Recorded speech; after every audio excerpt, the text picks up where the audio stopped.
O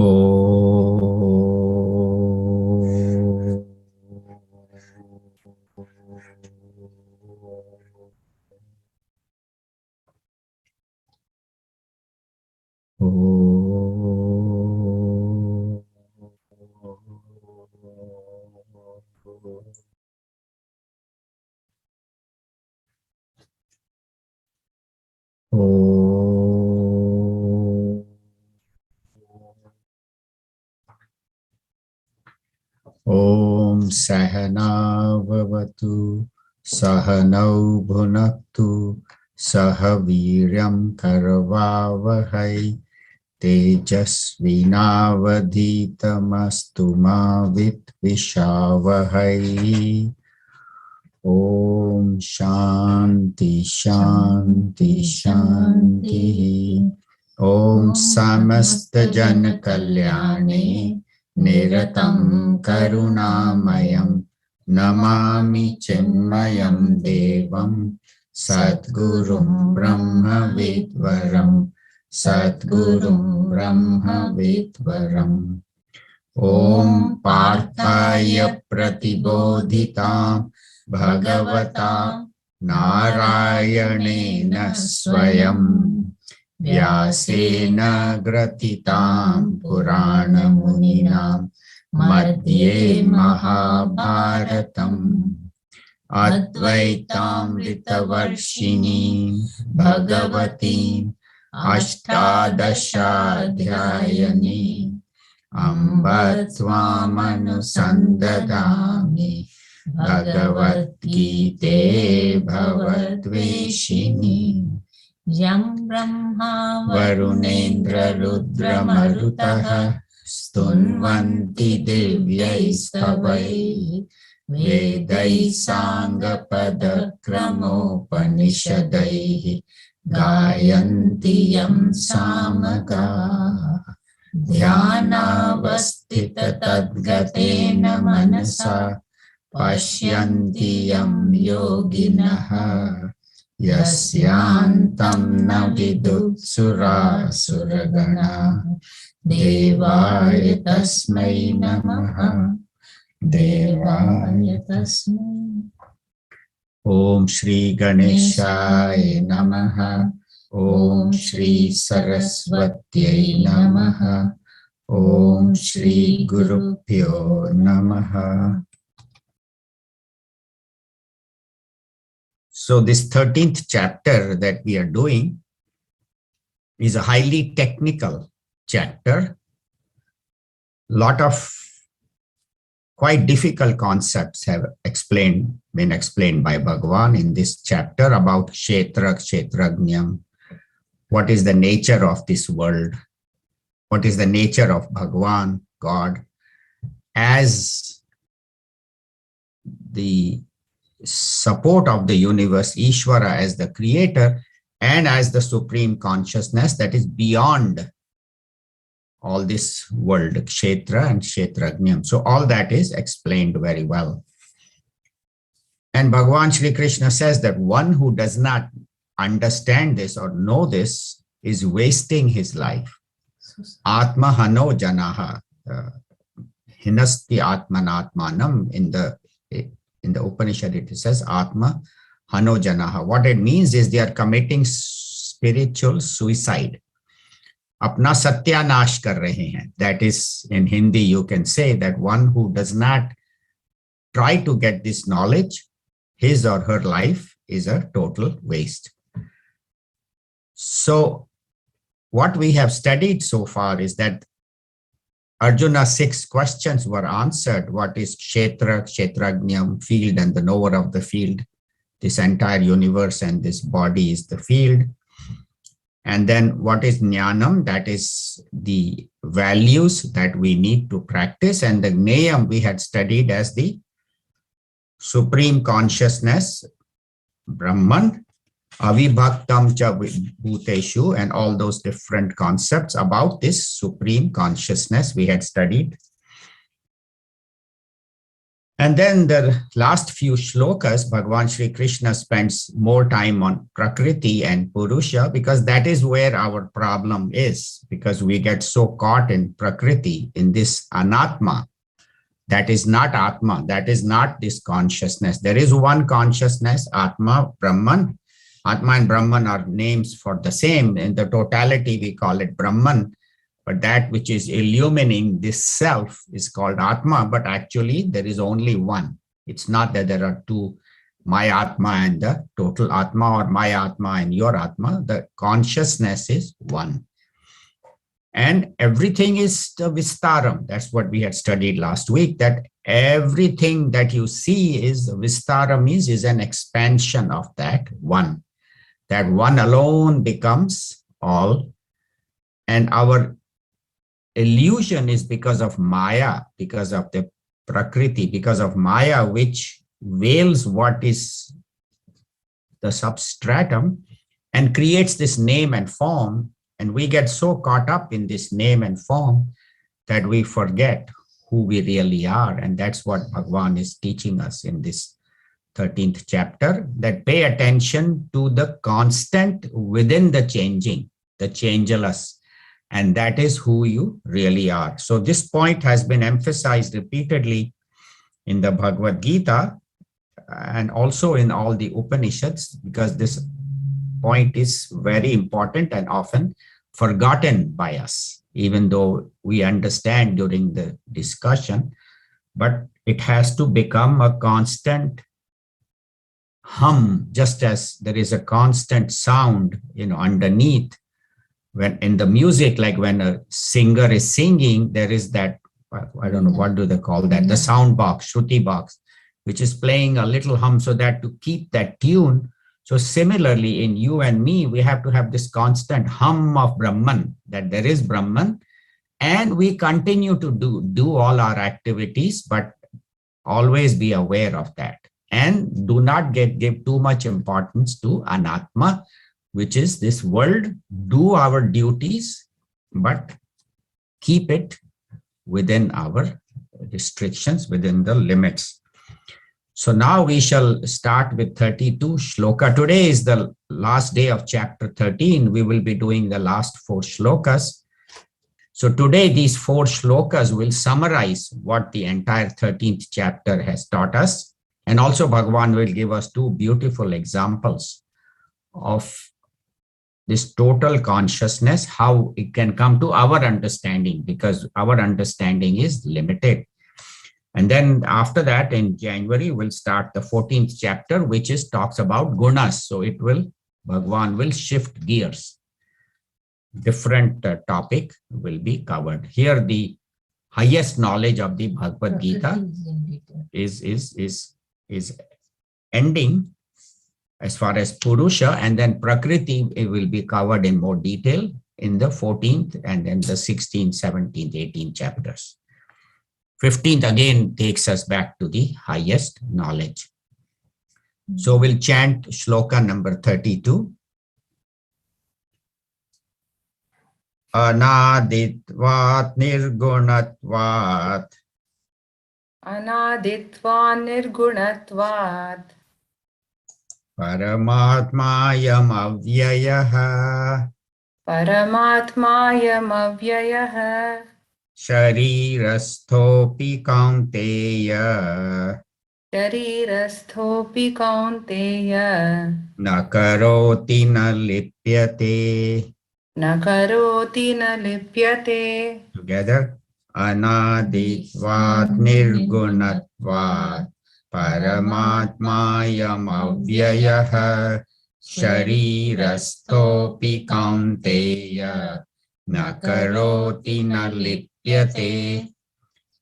So here, little more details are given about Paramatma, the Supreme Lord. So Anaditvan Nirgunatvat. The na is done twice, but that is a sandhi. Anaditvat.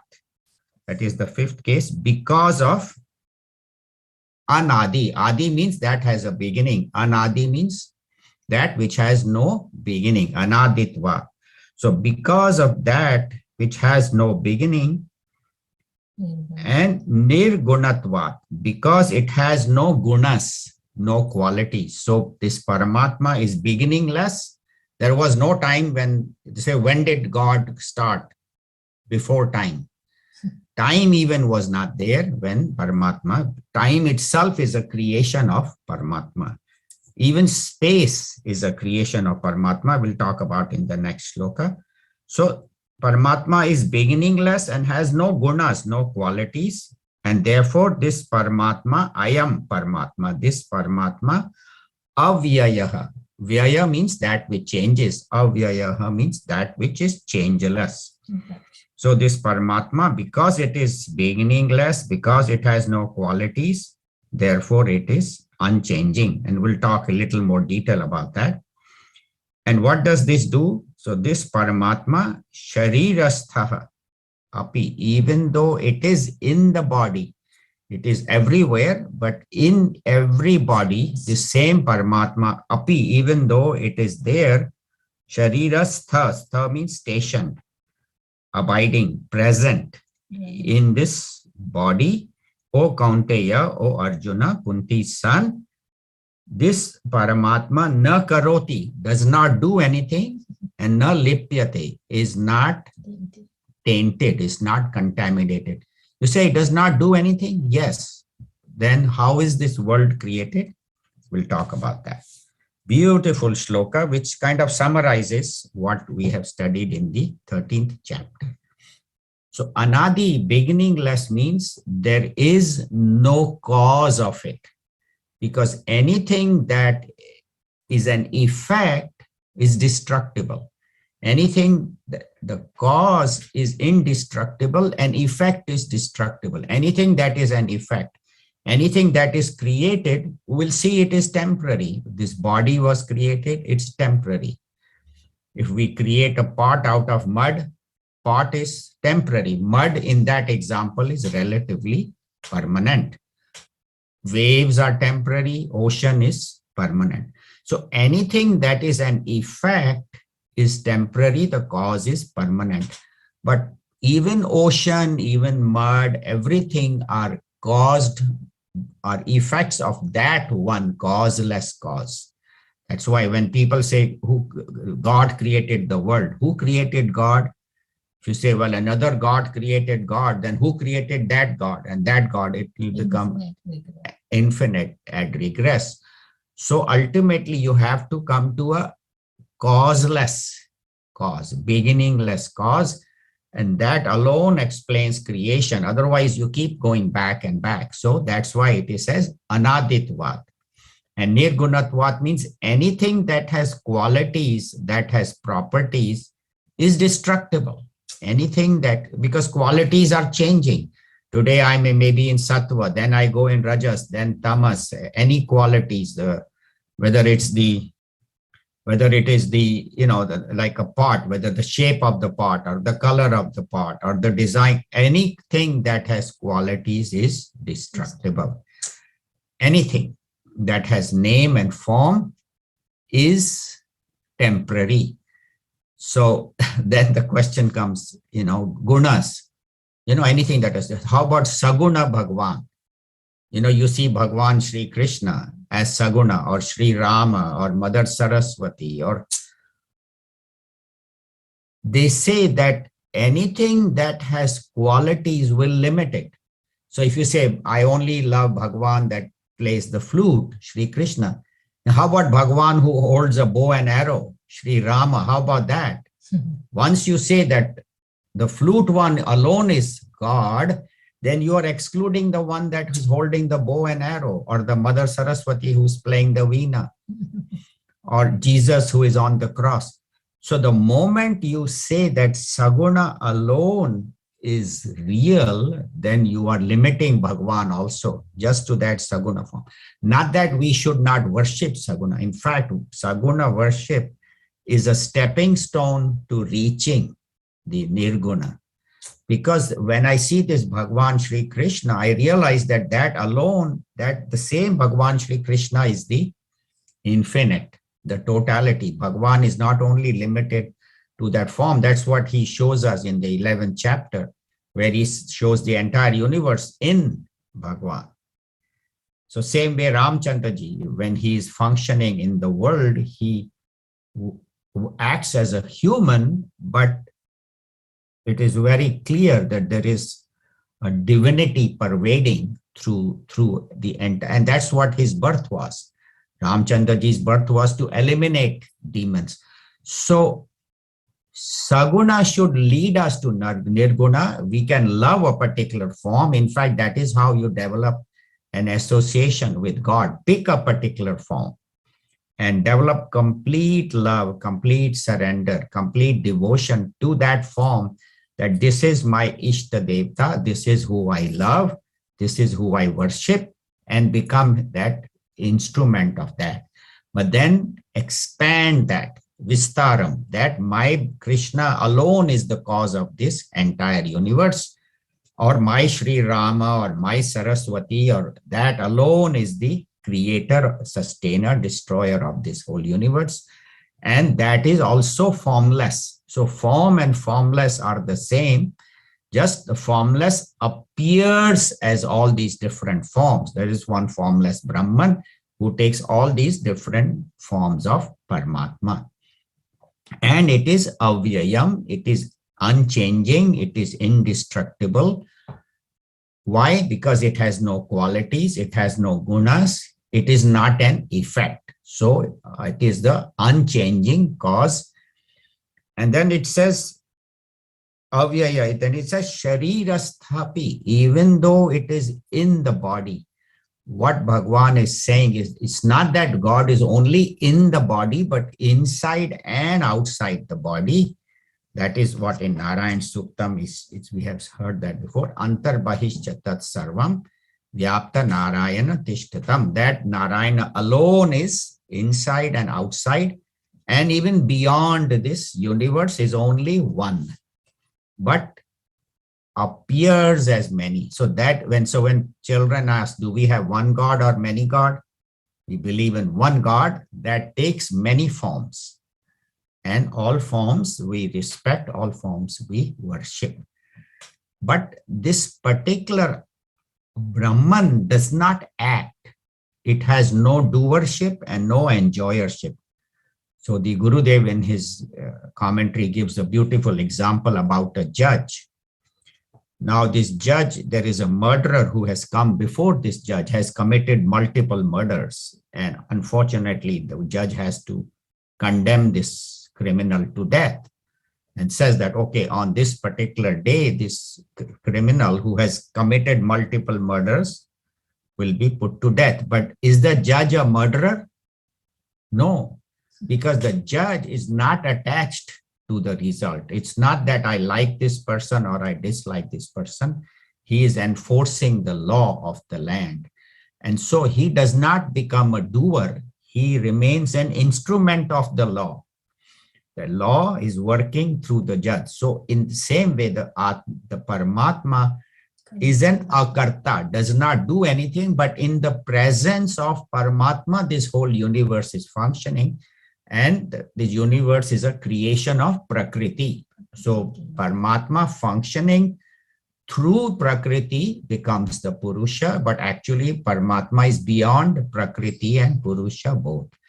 And if I am attached, then I get disturbed. If I am not attached, I do not get disturbed. I heard a very beautiful example. Say I have parked my car. There's a, at some place I go for a meeting or a conference, and I have parked my car in a spot which was a reserved spot, or I have not parked my car. I go to this meeting and this man starts shouting at me, why have you parked the car in my spot? It was my spot. It was reserved spot. I don't get disturbed. Why? Because it's not my car. I haven't parked it. It's somebody else's. So at the end of the statement, when he's shouting at him, I very calmly say, it's not my car. I haven't parked it. I don't know whose car it is. Then I'm not disturbed because it's not mine. I am not the doer.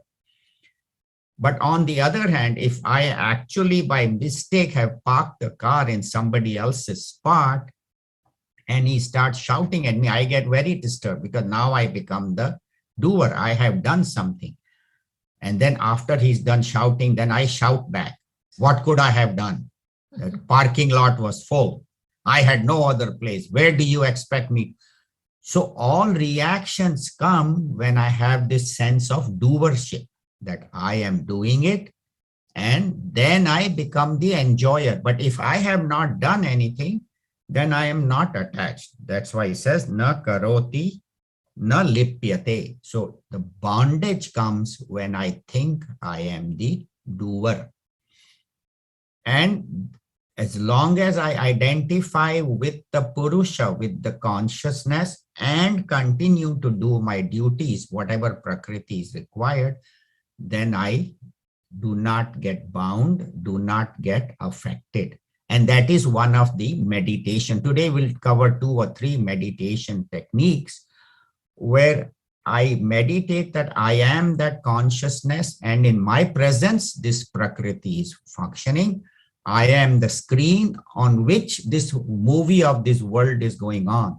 So not that I am caught in this world, then I become a part of Prakriti, but I am the Purusha, and this body, mind, and intellect is also Prakriti. So whatever is happening is all the world of change is happening in my presence. So that is a very beautiful meditation technique that we can practice after you quieten your mind. So that is shloka number 32, which tells us that this Atma, Paramatma, it is unchanging, has no qualities, no beginning, and is not affected. And it is up to us, what do we identify with, which Bhagavan will tell us again in the 35th, in the last shloka.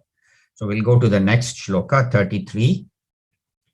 Yatha sarvagatam saukshmyat Yatha sarvagatam saukshmyat akasham nopalipyate akasham nopalipyate sarvatravasthito dehe sarvatravasthito dehe tathatmanopalipyate. tathatmanopalipyate. All together. Yatha sarvagatam saukshmyat akasham nopalipyate sarvatravasthito dehe tathatmanopalipyate. So yatha and tatha means yatha, just as. Tatha means in the same way. So often Bhagavan will put these two together, yatha, tatha, or yada, tada, like that. So yatha means just as. Sarvagatam saukshmyat. Sarvagatam, space goes everywhere. Where is space? Everywhere. Where is space? Not. That is what you ask. It is inside, outside, all beings. It is in the hall, outside the hall, in the room, and it is infinite. But it is subtle, saukshmyat. It is very subtle. We'll talk about that. And akasham. Akasha means sarva kashayate iti akash, that which makes space for everybody, for accommodates everything, because everything is accommodated in space. All the planets, the stars, the moon, the sun, all the distant, everything, this earth, this body, this room, this house, everything is accommodated in space. So, akasham, that which accommodates, na upalipyate, does not get tainted. Lipyate means contaminated. Upalipyate means does not get closely attached and contaminated. Upa means close. So, akasham na upalipyate. Tathatma, in this tatha, in the same way, sarvatra avasthito. Sarvatra avasthito, you break it, sarvatra avasthito dehe. Dehe, in this body, 7th case. In the same way, atma, tatha, in the same way, atma na upalipyate, does not get contaminated. So akasha, we know, is all pervading. everything inside our body, outside the body, in this room, outside the room, in even beyond all the planets, all the stars, even trillions of miles away, space is all pervading. But it is subtle. It does not get contaminated. So sukshma. That's why. How do we know that? Because we don't say space is dirty. We say the air is dirty, or the water is dirty, or the ground is dirty, or we don't, like we can say the carpet has gotten old, my house has gotten old, but do we say space has gotten old? No, space never gets old. Space is the same, and space never gets contaminated. There's a lot of pollution, the air will be contaminated if there's smoke, but space accommodates everything, but is unaffected. That is very important. And even though we say inside and outside this hall or this room, actually the space is not only inside, outside, but also in the walls. The walls of this room are also pervaded by space, and it does not get contaminated. Similarly, this Atma is even subtler than space. Space is in Atma. Space is in Paramatma. That we have to remember. Space is one of the 5 elements that were created to make this entire universe, and the creator is somebody different from it and does not get contaminated, is inside, outside, everywhere. You say if it is the same inside, outside, everywhere, Atma is the same, space is inside, out, outside, everywhere, then what is the difference between Paramatma and space, or Atma and space, right? You say qualities are the same, andar bhi hai, bahar bhi hai, sab jagah hai, then what is the difference? Difference is very important. Space is jada. Space is inert. Atma is chaitanya.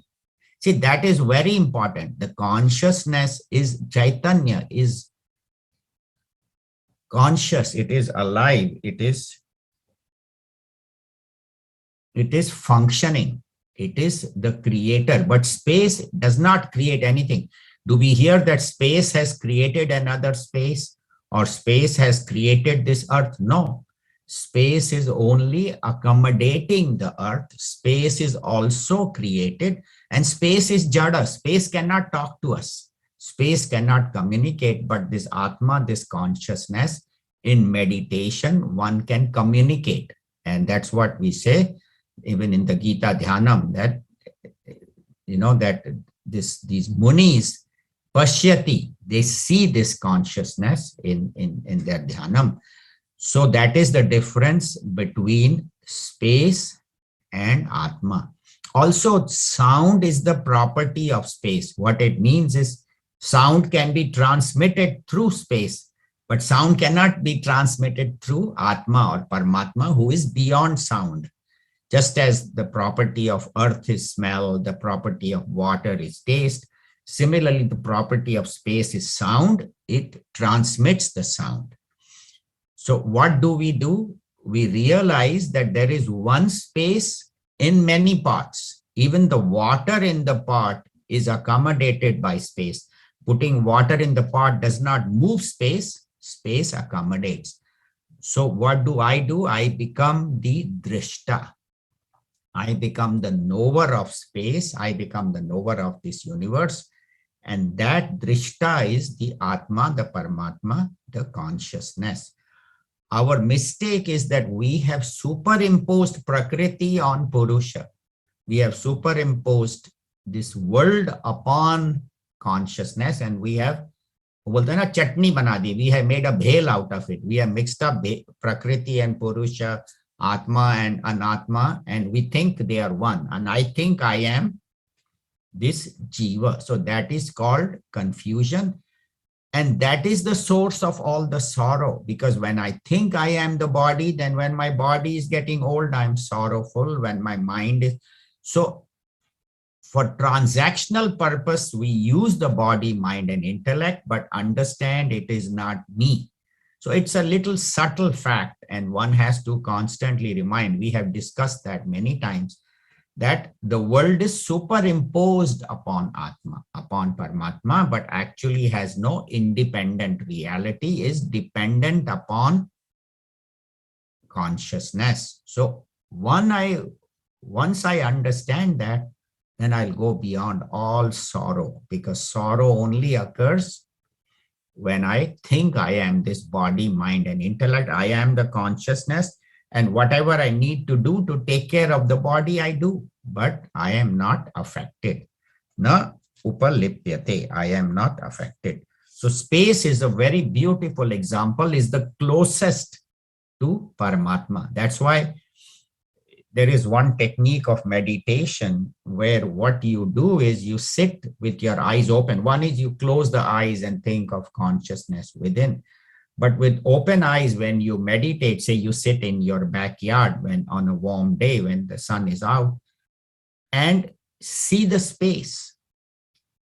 Don't pay attention to the tree or to the sun or the clouds or the birds, but pay attention to the space between me and the clouds, or between me and the birds. Or at night, pay attention to the infinite space and all the stars that are in space. And so your attention shifts from the gross to the subtle. And then from that, you can shift to this supreme. So that is one of the techniques of meditation, where you meditate upon space.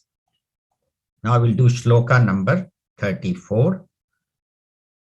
Yatha prakashayat yekaha यथा प्रकाशयत् एकः kritsnam lokamimam ravihi कृत्स्नं लोकमिमं रविः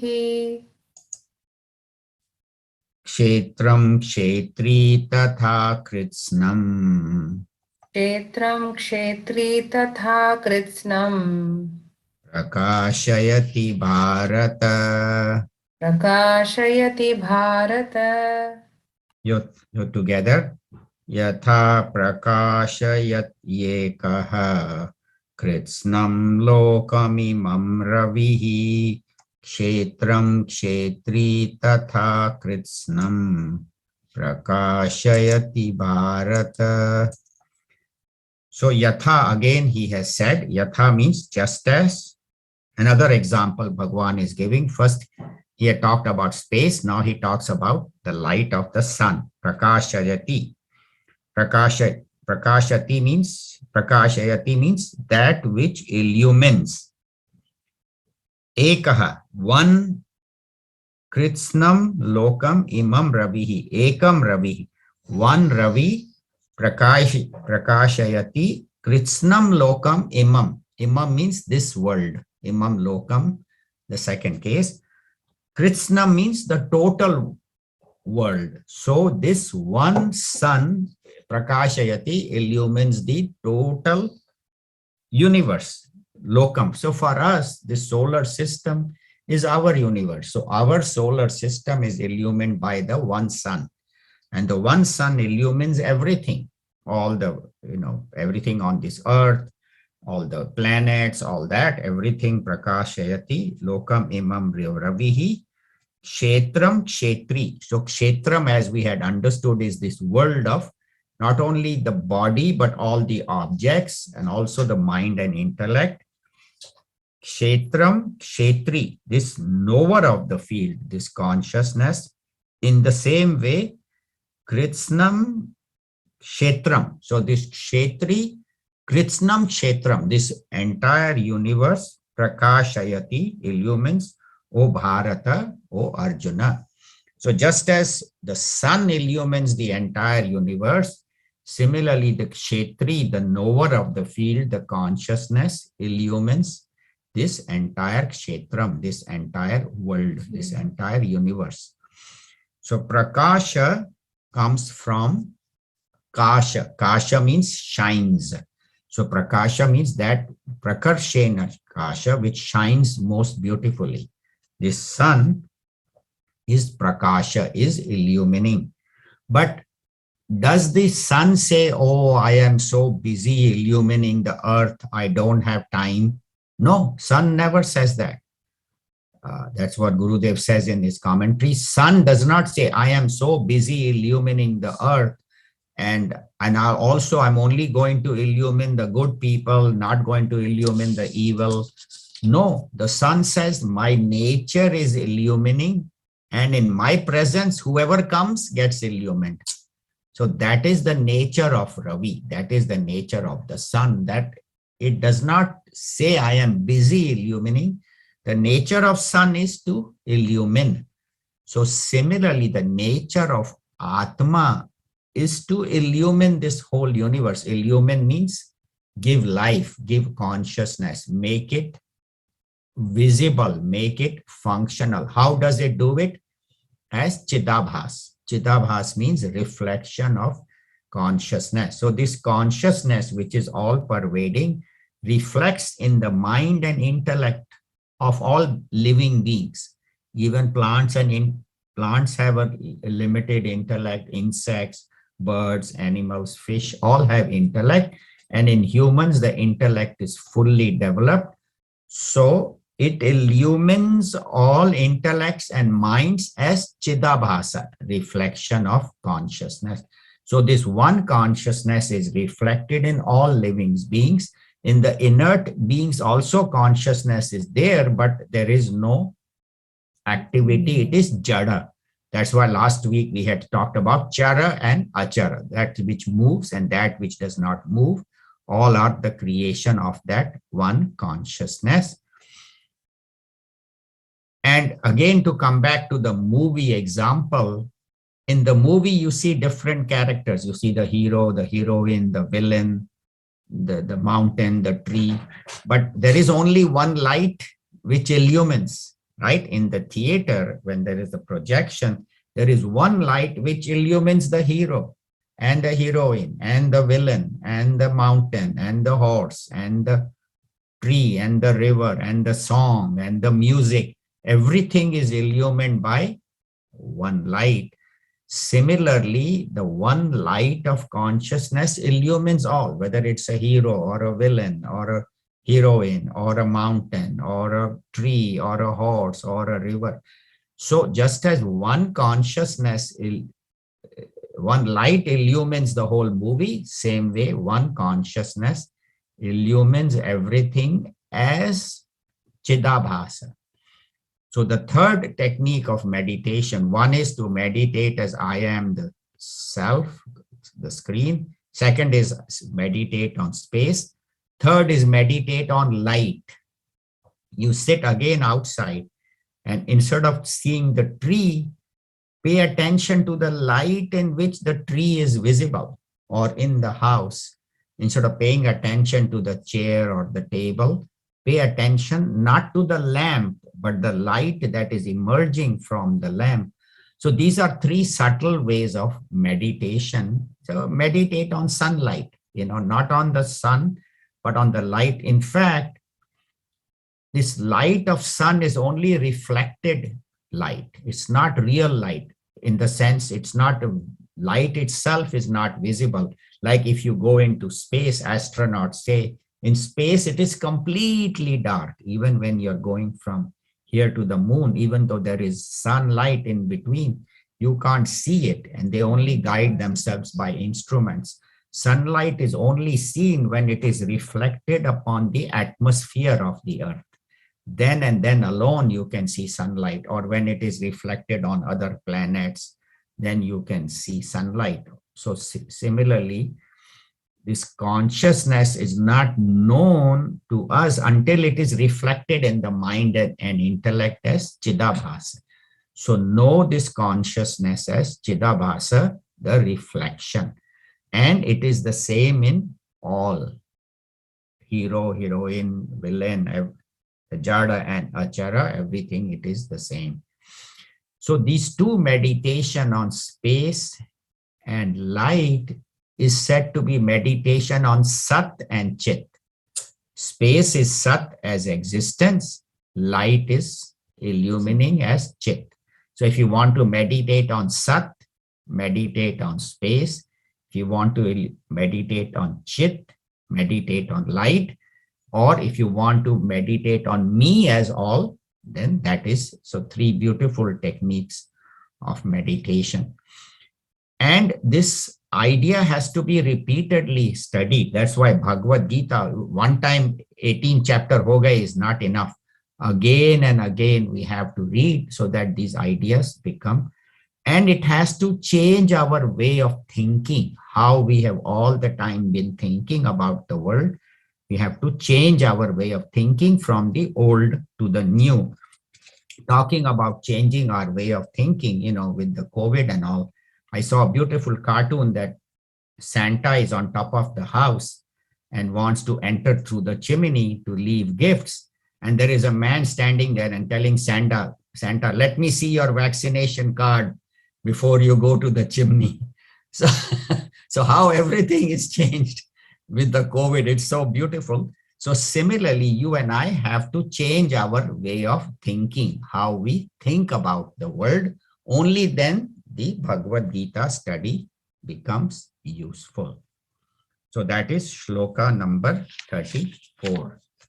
But we are covering the whole, and then what I'll do is try to summarize some of the ideas.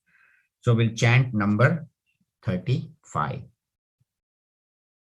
Kshetra kshetrajnayorevam क्षेत्र क्षेत्रज्ञयोरेवम् antaram jnana chakshusha अन्तरं ज्ञानचक्षुषा bhuta prakriti mokshancha भूतप्रकृतिमोक्षं च ye viduryanti te param. ये विदुर्यान्ति ते परम्. Together. Kshetra kshetrajnayorevam antaram jnana chakshusha bhuta prakriti mokshancha ye viduyanti te param. Ye viduyanti te param. So these people, ye viduhu, those who know, yanti, they go to the highest, param. Who is that who goes to the highest? And I also want to be one of those. So he says, what I have to do, Bhagavan Sri Krishna says, if you want to go to the supreme state of enlightenment, moksha, which is the state of great Mahatmas like Ramakrishna Paramhans, Swami Vivekananda, Puja Gurudev, Swami Chinmayananda, and so on, all these great masters. If you want to reach that state of enlightenment, which we all want to do, you want to go beyond cycle of birth and death. So he says, Kshetra and Kshetrajna. Kshetra means the field. Kshetrajna is the knower of the field. Kshetra, Kshetrajna yoho. Between the Kshetra and the Kshetrajna, the field and the knower of the field, evam. Now this word evam is very, very important in this, because what Bhagavan says, evam means this way I have explained to you. Does not mean I take out my own meanings of Bhagavad Gita, take out my own ideas. They say what is explained in the Shastras by Lord himself or by the great rishis in the Upanishad. The Upanishad also were heard by the rishis from the supreme consciousness in the meditation. When their mind was still, these Vedas were revealed to them, and these Vedas and the Upanishad are summarized by Bhagavan himself in the Bhagavad Gita. So evam means in this way, or in this way as Gurudev Swami Chinmayananda ji has interpreted the Gita. Do not come up with our own ideas. We come up with our own ideas, or somebody on the internet will put some idea, first chapter is this, or he will say karma yoga alone. No, not like that. One has to have an authoritative source, not I read on the internet, but where the origin of the knowledge has to come, has to be authoritative. So do not just read any or every interpretation, but read the interpretation of the Bhagavad Gita, where they talk about the Advaita, the Upanishad theory of there is only one consciousness.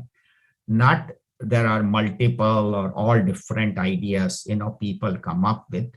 So eva means in this way you have to study. How?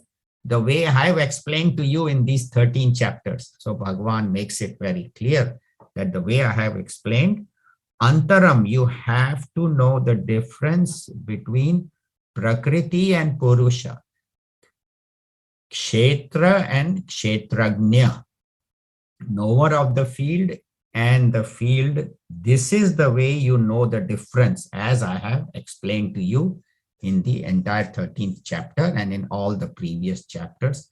And how do I know it? By jnana chakshu, by the eyes of wisdom. And we'll talk about that. So the eye of wisdom, through the eye of wisdom, I have to know this difference between kshetra and kshetragnya. And then what will happen? You say, what is the benefit of that? I have studied Bhagavad Gita, I sit for lectures, I read the book, I listen to talks. What will happen? Bhuta prakriti moksham cha. So what will happen? I will be liberated from bhuta prakriti. Bhuta prakriti means this nature of being, of becoming, this cycle of being, coming and going, birth and death, and this cycle of joy and sorrow, heat and cold, success and failure, all these things that give me happiness, unhappiness, I and mine, all this ignorance of prakriti, I will be liberated from. And those who are liberated from this, then what is the final result? Ye viduhu. Those who know it, yanti te param, they go to the supreme. So what is the meaning of this shloka? So one meaning is that our life is only fulfilled, only complete when I know very clearly, not that, oh, I have understood, theek hai, samajh aa gaya. How often, how many times you will say prakriti and purush.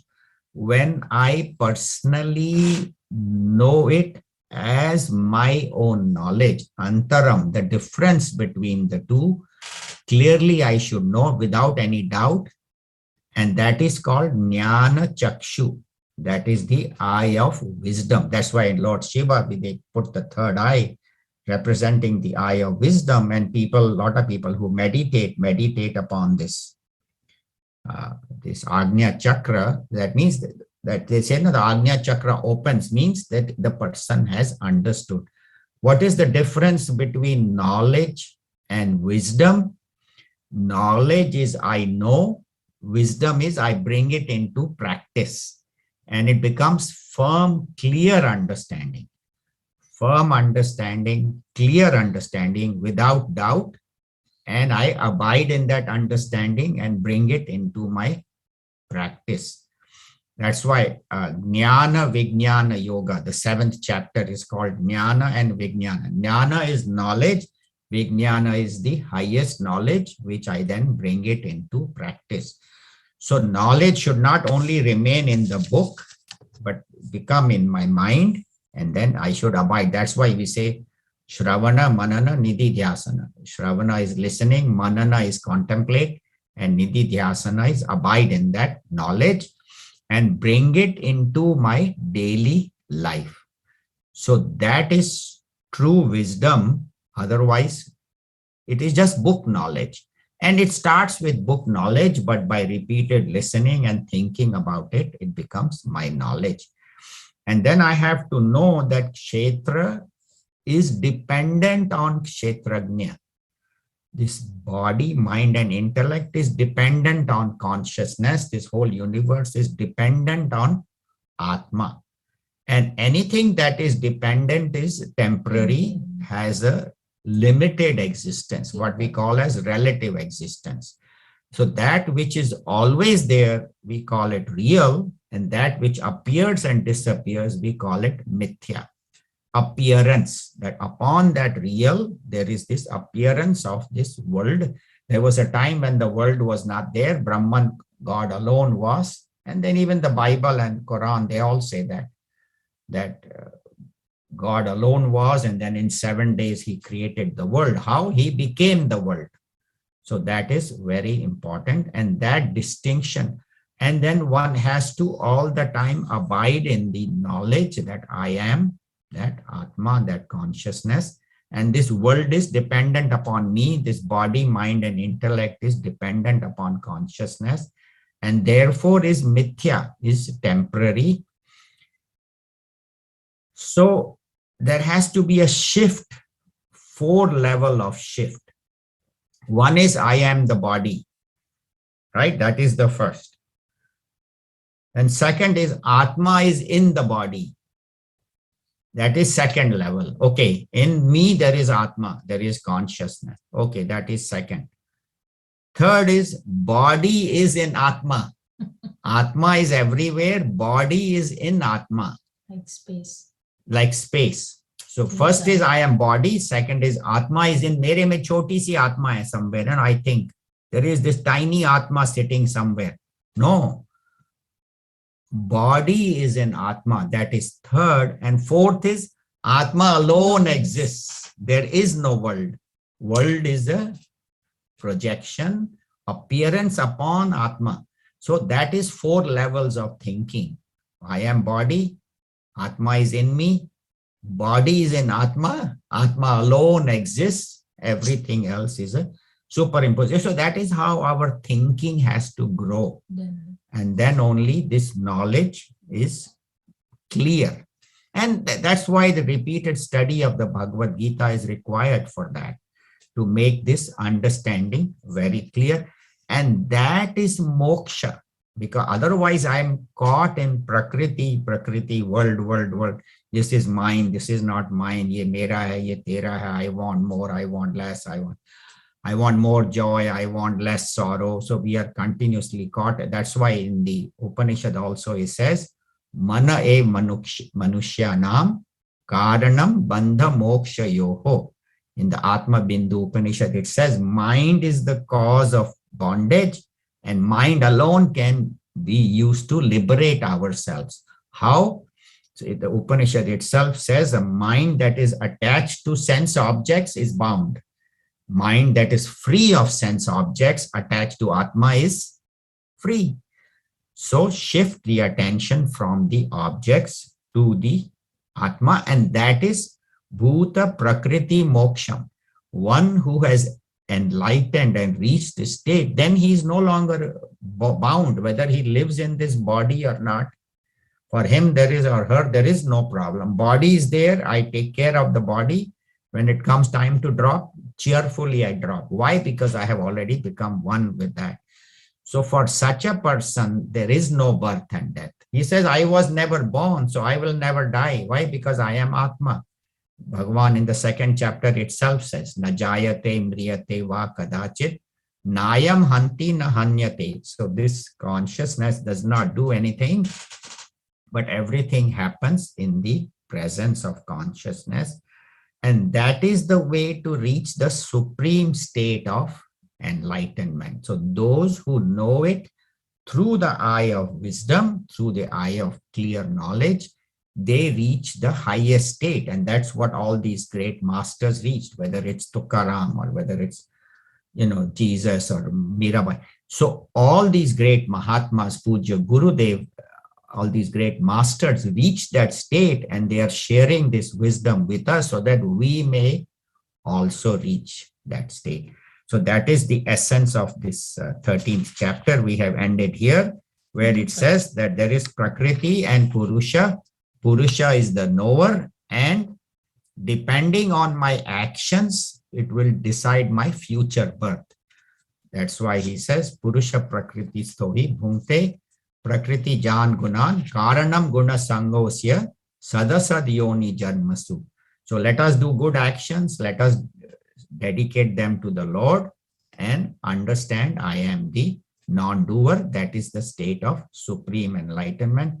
And that was covered by Bhagavan Sri Krishna most beautifully in this 13th chapter, and Puja Gurudev with his commentary.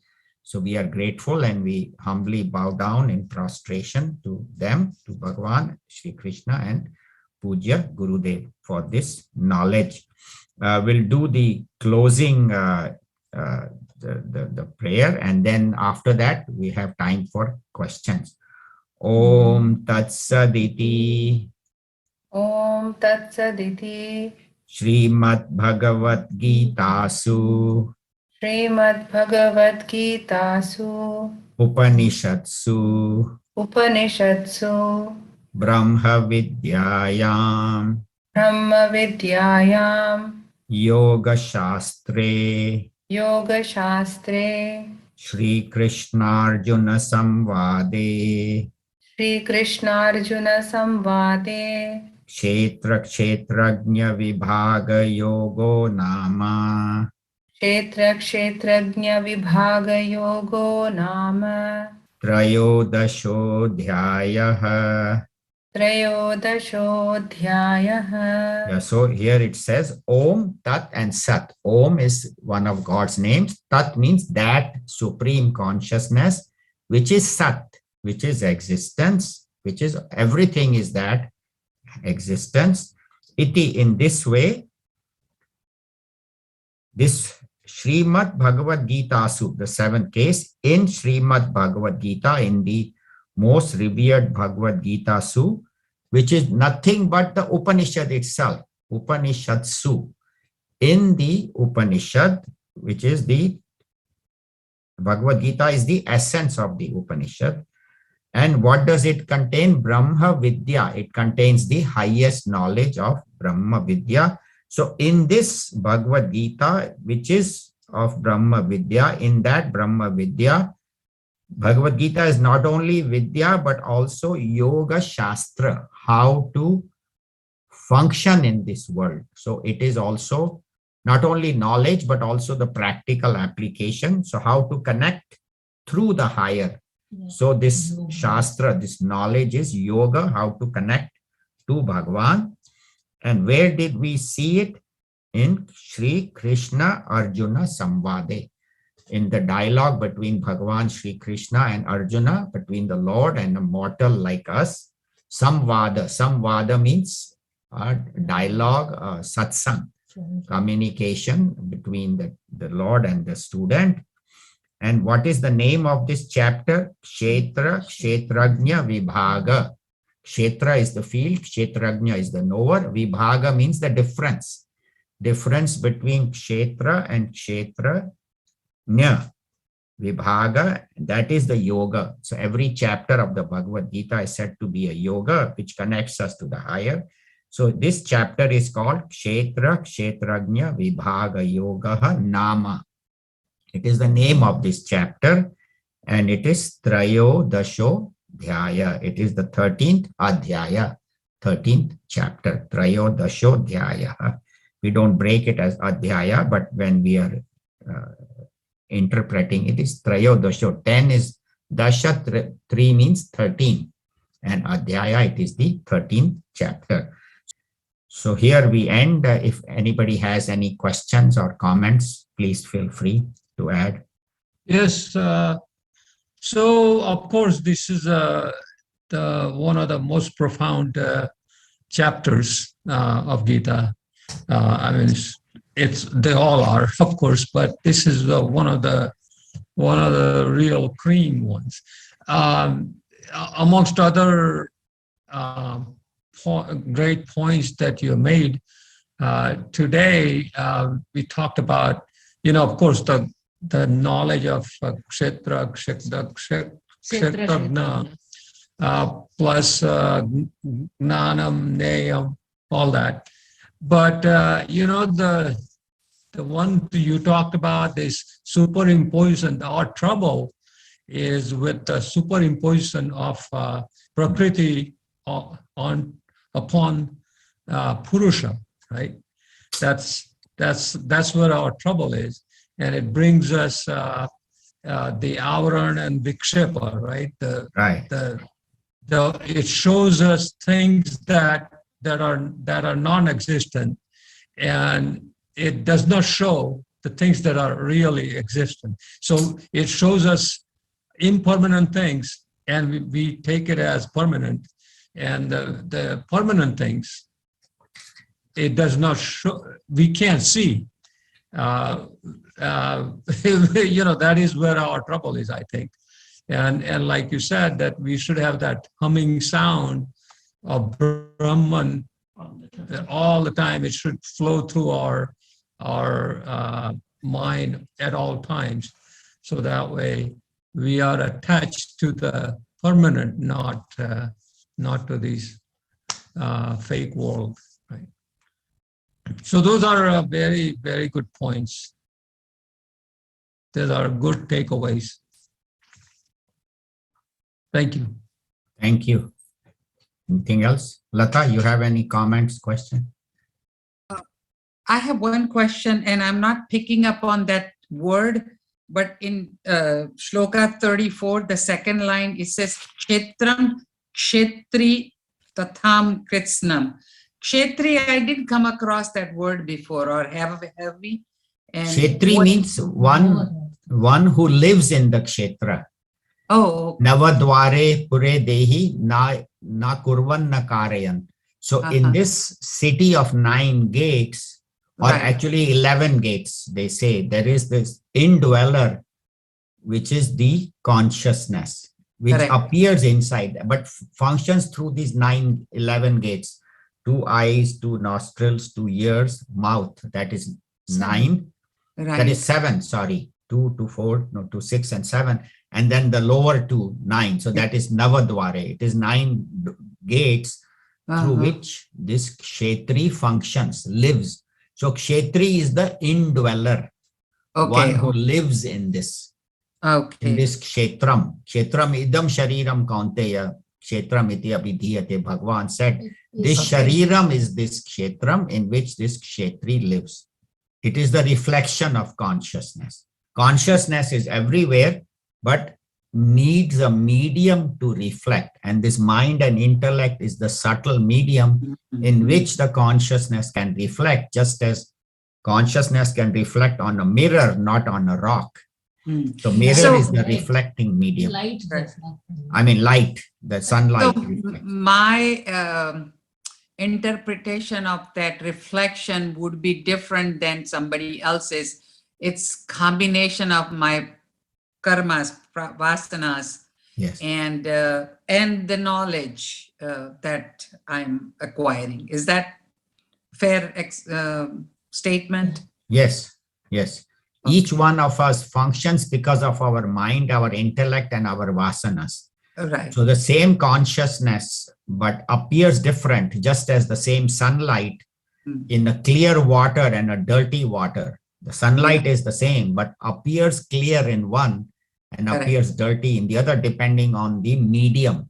So similarly, a clear mind is one that is pure, does not have too much Right. negativities, but a mind that is contaminated with dirt, all anger, greed, jealousy, hatred, then that consciousness appears contaminated. Actually, the sunlight is the same, Same, but right. appears clean in one and appears dirty in another. But actually the sunlight is one, but the reflection is dirt. You give examples beautifully and refresh that every time. We appreciate that. And also this time you give these 3 ways of meditating, the practical aspects of it. I appreciated that too. Yeah, Thank practice you. that. Actually, if you sit outside and watch space or pay attention to the light, it changes, because from the grass, instead of saying, oh, I want to meditate on nature, I want to be in nature, that's good, but pay attention to the space or Right. pay attention to the light. So these are very practical. Since I read it, I also sometimes try, not all the time, but like especially when you're going for a walk, that is a very good time to pay attention to space or Correct. pay attention to light. Correct, correct. Thank you so very much. Thank you. Thank you all for participating, listening. Okay, we'll do the Aarti. Om na tatra suryo bhati na chandra tarakam nema vidyuto bhanti kutoyam agnihi तमेव भान्तमनुभाति सर्वं तस्य भास्या सर्वमिदं विभाति। ओम श्री राधे कृष्ण भगवान की जय। आरती श्री चिन्मय सद्गुरु की दिव्य रूप मूर्ति करुणा की। आरती सद्गुरु की चरणों में उनके शांति समाए। शरणागत की भ्रांति मिटाए। पाप ताप संताप हरण की। आरती श्री चिन्मय सद्गुरु की। आरती सद्गुरु की। वेद उपनिषद गीता को गाया। धर्म सनातन फिर से जगाया। शुद्ध नीति प्रीति शंकर की। आरती श्री चिन्मय सद्गुरु की। आरती सद्गुरु की। सिद्ध बाड़ी की तपोभूमि में नित्य विराजे गुरु हमारे। भक्त हृदय आनंद श्रोत्र की। आरती श्री चिन्मय सद्गुरु की। आरती सद्गुरु की। आरती सद्गुरु की। बोलिए श्री सद्गुरुनाथ महाराज की जय। Everybody can please take the aarti. वाचा मनसेन्द्रियैर्वा बुद्ध्यात्मना वा प्रकृते स्वभावात् करोमि यद्यत् सकलं परस्मै नारायणायेति समर्पयामि। नारायणायेति समर्पयामि। सर्वे भवन्तु सुखिनः। सर्वे सन्तु निरामयाः। सर्वे भद्राणि पश्यन्तु मा कश्चित् दुःखभाग् भवेत्। ॐ असतो मा सद्गमय तमसो मा ज्योतिर्गमय मृत्योर्मामृतं गमय। ॐ शान्ति शान्ति शान्तिः। हरिः ॐ श्री गुरुभ्यो नमः। हरिः ॐ।